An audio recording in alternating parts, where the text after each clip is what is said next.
Hi everyone, welcome to our YouTube channel keep it simple. आज के video में हम बात करेंगे 5G सर्विसेज के बारे में, जिसको हमारे देश के प्राइम मिनिस्टर नरेंद्र मोदी जी 1 अक्टूबर को इंडियन मोबाइल कांग्रेस में लॉन्च करने वाले हैं। तो आज के वीडियो में हम इस टॉपिक को डिटेल में डिस्कस करेंगे और ये भी बात करेंगे कि क्या आप 1 अक्टूबर से 5G सर्विसेज यूज कर पाएंगे, और क्या अगर आप इन सर्विसेज को यूज करते हैं तो आपका फोन बिल बहुत ज्यादा बढ़ जाएगा। तो इन सभी बातों को डिटेल में डिस्कस करेंगे, और आगे बढ़ने से पहले अगर आपने अभी तक चैनल को सब्सक्राइब नहीं किया तो प्लीज सब्सक्राइब करके हमें मोटिवेट कीजिए।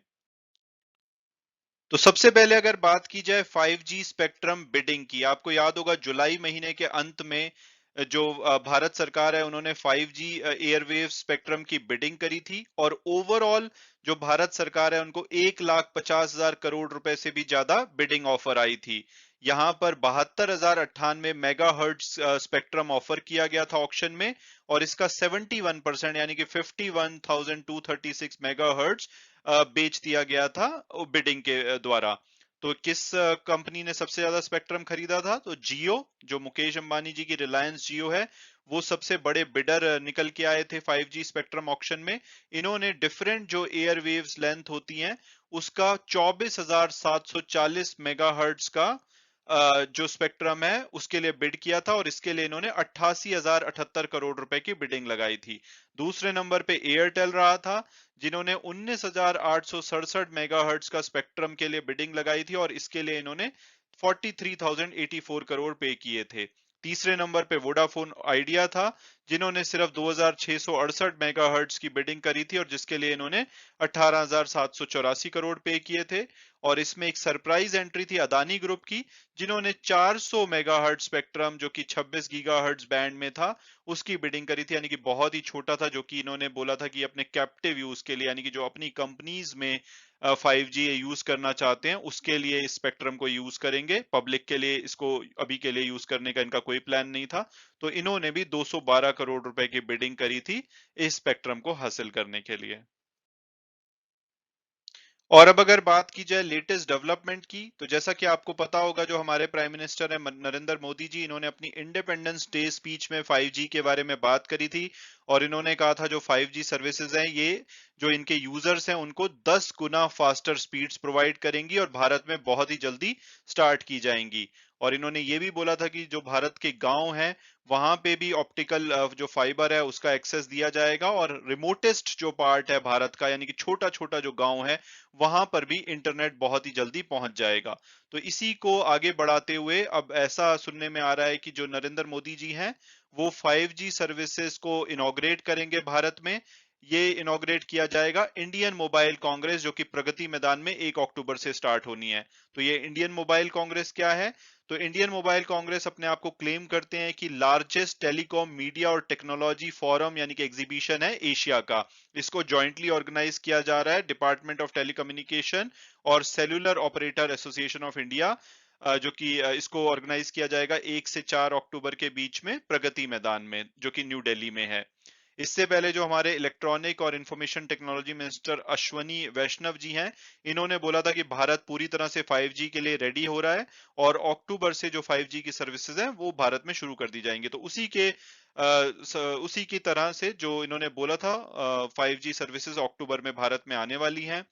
और इन्होंने ये भी बोला था कि जब एक बार ये लॉन्च हो जाएंगी उसके बाद इनका स्केल अप बहुत तेजी से किया जाएगा, और अगले 2 से 3 साल में ये देश के हर हिस्से में पहुंच जाएंगी। और अगर 5G सर्विसेज की स्पीड की बात की जाए तो इसका जो थंब रूल है वो ये है कि 5G सर्विसेज 100 Mbps की स्पीड प्रोवाइड करती है, हालांकि ये वेरी करता है। और जो 4G का अगर हम कंपैरिजन करें तो ब्रॉड कंसेंसस होता है कि 4G की जो स्पीड है वो 60 से 70 Mbps रहती है। हालांकि हाई स्पीड का तो फायदा 5G में मिलेगा, इसके अलावा इसमें पोटेंशियल है कि ये आपको एंटरप्राइज लेवल सॉल्यूशन जैसे कि मशीन टू मशीन कम्युनिकेशन हो गया, कनेक्टेड व्हीकल्स हो गए, इसके अलावा जो मेटावर्स एक्सपीरियंस है यानी कि जो डिजिटल वर्ल्ड का आपका एक्सपीरियंस है उसको इंप्रूव करने में भी बहुत ज्यादा हेल्प करेगा। और अब अगर बात की जाए कि भाई जो 1 अक्टूबर से सर्विसेज लॉन्च की जाएंगी तो क्या इसका मतलब है कि हम भी 5G की जो सर्विसेज है वो 1 अक्टूबर से यूज करना शुरू कर पाएंगे? तो इसका अभी तक पूरी तरह से क्लैरिटी नहीं है। कि क्या मतलब है इनकी इनॉग्रेशन का, क्योंकि इसको लॉन्च तो किया जाएगा लेकिन क्या कंज्यूमर भी 1 अक्टूबर से स्टार्ट कर पाएंगे या नहीं, ये अभी के लिए क्लियर नहीं है। हालांकि जियो ने पहले जो अपनी एनुअल जनरल मीटिंग थी इनकी, उसमें अनाउंस किया था कि ये दिवाली के आसपास अपनी 5G जो सर्विसेज है वो भारत में लेकर के आएंगे।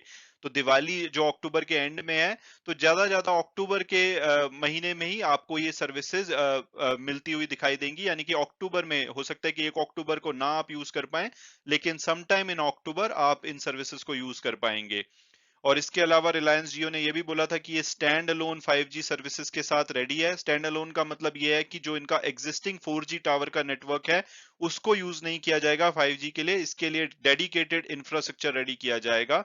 तो इसके लिए आपको एक अलग से सिम कार्ड लेना पड़ेगा जो 5G टेक्नोलॉजी पे होगा, और एक हो सकता है कि आपको 5G डिवाइस भी लेनी पड़े, और उसके बाद जब ये सर्विसेज एक बार शुरू हो जाती हैं तो आप उसको यूज कर पाएंगे। और एयरटेल भी उन्होंने भी यही बोला था कि अराउंड अक्टूबर में, यानी कि जियो के आसपास ही ये अपनी सर्विसेज लेकर के आएंगे। तो आपको अक्टूबर अंत तक तो डेफिनेटली आपके लिए सर्विसेज मिलती हुई दिखाई देंगी, जिसमें कि आप एक डिवाइस और सिम लेकर के इन सर्विसेज को यूज करना शुरू कर सकते हैं।